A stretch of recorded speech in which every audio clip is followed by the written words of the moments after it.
Hi everyone, this is Stan. I'm a YouTuber from Poland who used to live in Taiwan for 9 years and now making videos on Asian politics. Today, let's discuss some recent events that are related to Taiwan, the US, Japan, and China. Firstly, let's talk about the WTO. The World Trade Organization said that US-China tariffs are inconsistent with trade rules, and the Trump administration would probably appeal the decision. As we all know, Trump personally has never been a fan of WTO. Well, the WTO panel did not dispute the extensive evidence submitted by the US on the intellectual property theft by China, and its decision only proves that the WTO provides no remedy for such misconduct. In my opinion, most of the international organizations formed after the Second World War, like the UN, WTO, and others, are in state of deep crisis.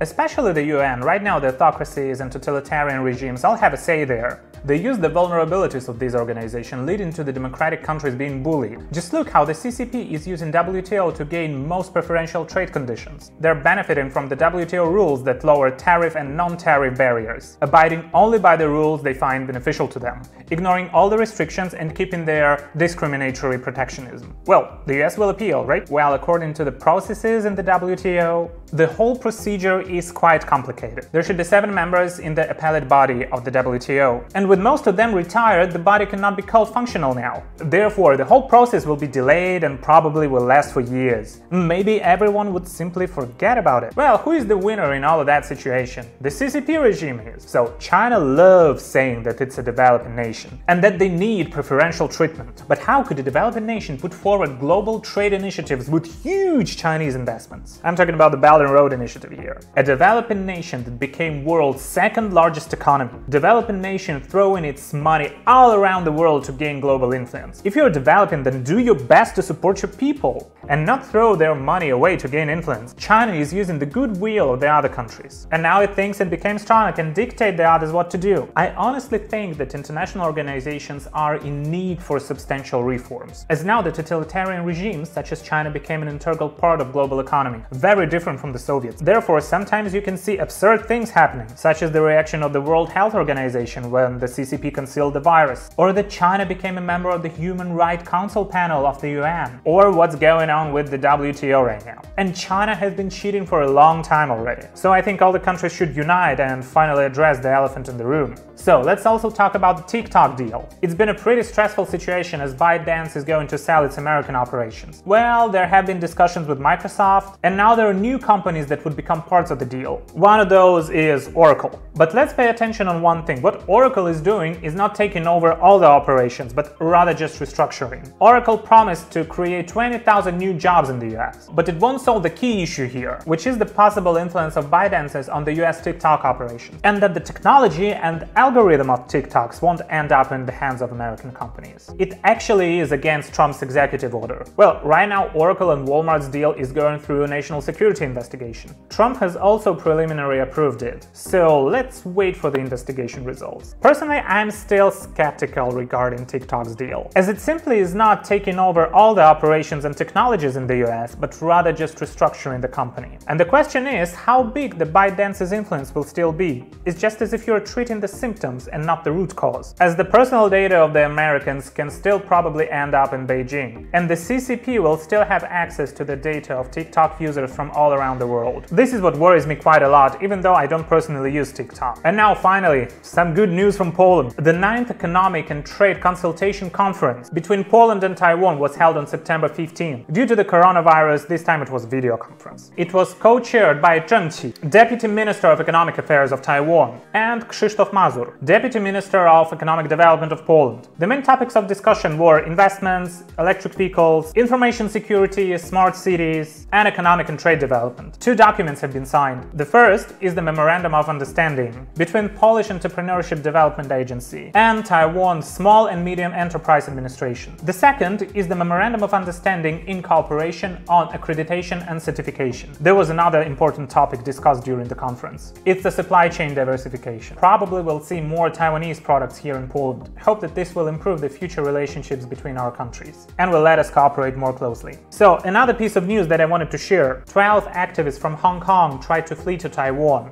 and were captured by China's marine police. They were sent to China, where being detained right now. The biggest problem here is that they'll probably be tried under Chinese law. And secondly, the lawyers that were appointed by their family members are being denied access to the activists. Of course, the reaction from the CCP and Hong Kong's chief executive Carrie Lam followed. Carrie Lam said that they'll have to be dealt with according to the mainland laws and in accordance to the jurisdiction, and that it's very appropriate. And of course, China's Ministry of Foreign Affairs also had a say. They said that these activists are separatists, attempting to separate Hong Kong from China, so that they're not activists, but rather criminals and separatists. All of the 12 were taking part in Hong Kong protests. They're all young, from 16 to 33 years old. They hoped to find their freedom in Taiwan, but were caught by the claws of the CCP. And right now, China is expressing its firm opposition everywhere. Well, I have to tell you something. I strongly oppose that the CCP is illegally holding its power in China. I strongly oppose the religious oppression,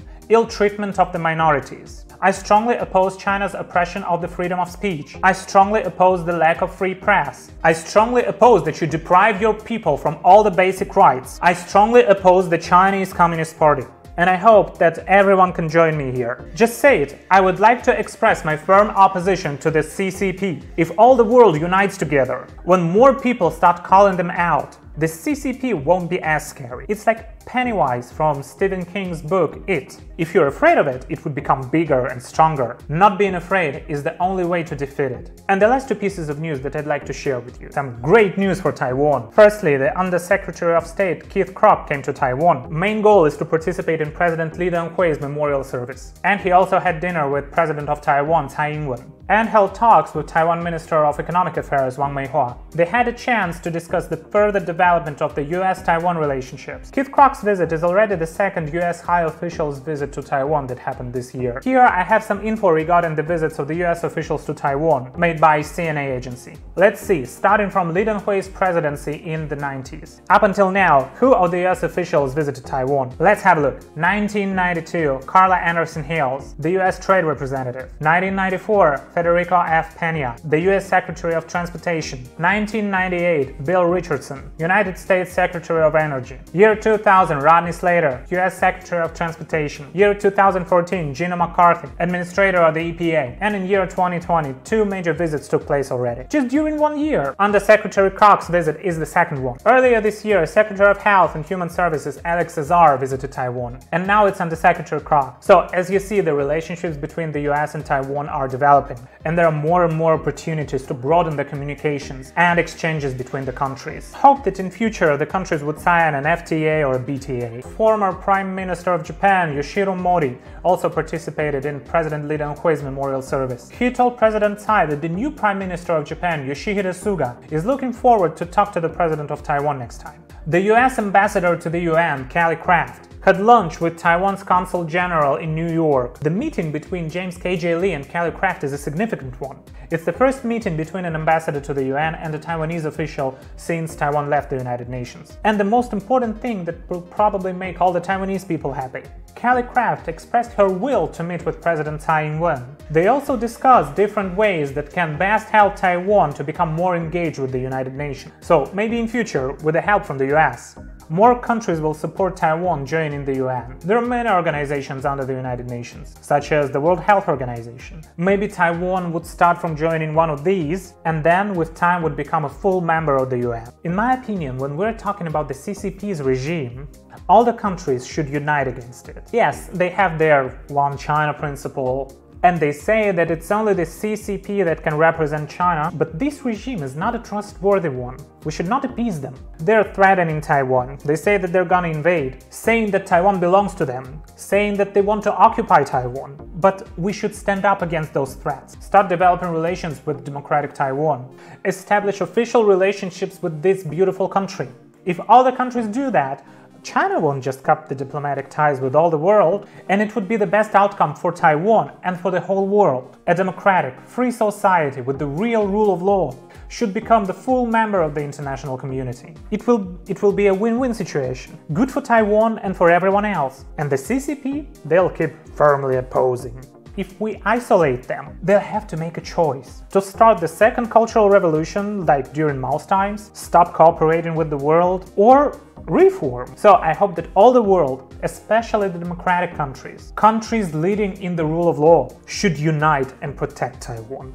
Say no to communist China. Say, you've crossed the line. 你过线了. Say, we've had enough of it. So please, stop telling the world what to do and stop threatening your neighbors. The whole world should support democratic Taiwan. Democracy should not be left behind. We should support it and protect it. That's it for today. Thanks for watching. If you like the video, please press like, subscribe, and leave a comment. This is Stan, and I see you in the next one.